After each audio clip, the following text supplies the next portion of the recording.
CRPF केवल एक CAPF के रूप में नहीं है। देश का बच्चा बच्चा सीआरपीएफ के जवानों की शिस्त, समर्पण, बलिदान और त्याग की भावना की सराहना करता है।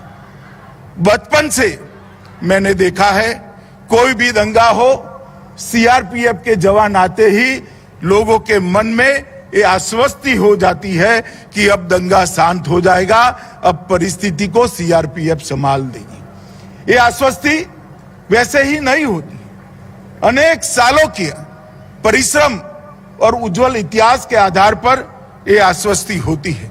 चाहे नक्सल एरिया हो, चाहे कश्मीर के अंदर पाक प्रेरित आतंकवादियों का सामना करना हो, चाहे उत्तर पूर्व के अंदर अशांति फैलाने वाले ग्रुपों को समाप्त कर शांति को बहाल करना हो, ये तीनों क्षेत्र में सीआरपीएफ ने बहुत सराहनीय भूमिका निभाई है।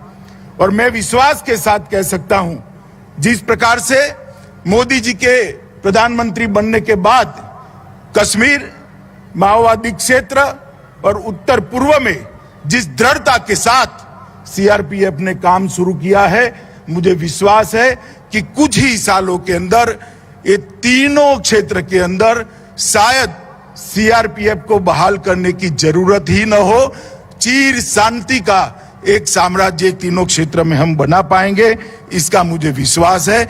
और अगर ये होता है तो उसका मुख्य श्रेय सीआरपीएफ के जवानों को ही जाएगा।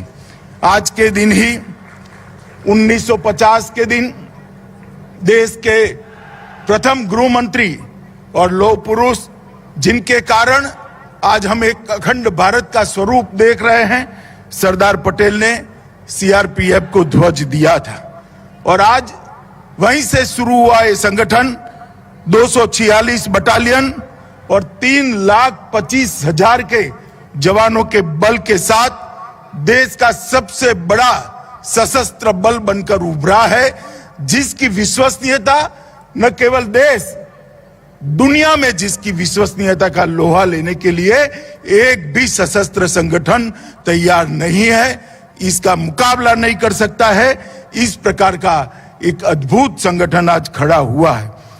मित्रों, आज जब सीआरपीएफ का स्थापना दिन है, हम हॉट स्प्रिंग को कैसे भूल सकते हैं। 21 अक्टूबर 1959 को चीनियों ने जब हमला किया, सीआरपीएफ के कुछ जवान मामूली से शस्त्र बल के साथ अनुपात में बहुत कम संख्या के साथ भीड़ गए और देश की एक एक इंच जमीन के लिए वीरता से लड़कर अपने प्राणों का बलिदान दिया। और पूरा देश आज वो घटना को नहीं भूल सकता। और इसीलिए 21 अक्टूबर को पूरे देश के सभी पुलिस बल पुलिस दिवस के रूप में मनाकर हॉट स्प्रिंग पर सीआरपीएफ के जवानों ने जो वीरता और बलिदान का जज्बा दिखाया, इससे प्रेरणा लेकर देश की आंतरिक सुरक्षा के लिए पुनः अपने आप को समर्पित करते हैं। 9 अप्रैल 1965 को सरदार पोस्ट पर कच्छ में जब पाक की इंफेंट्री ब्रिगेड ने हमला कर दिया, तब भी सीआरपीएफ की जवान ही वहां मौजूद थे। उन्होंने अपना सर्वोच्च बलिदान देते हुए जहां तक शरीर में रक्त की एक बूंद थी, वहां लड़ाई लड़ी और देश की भूमि को बचाने का प्रयास किया।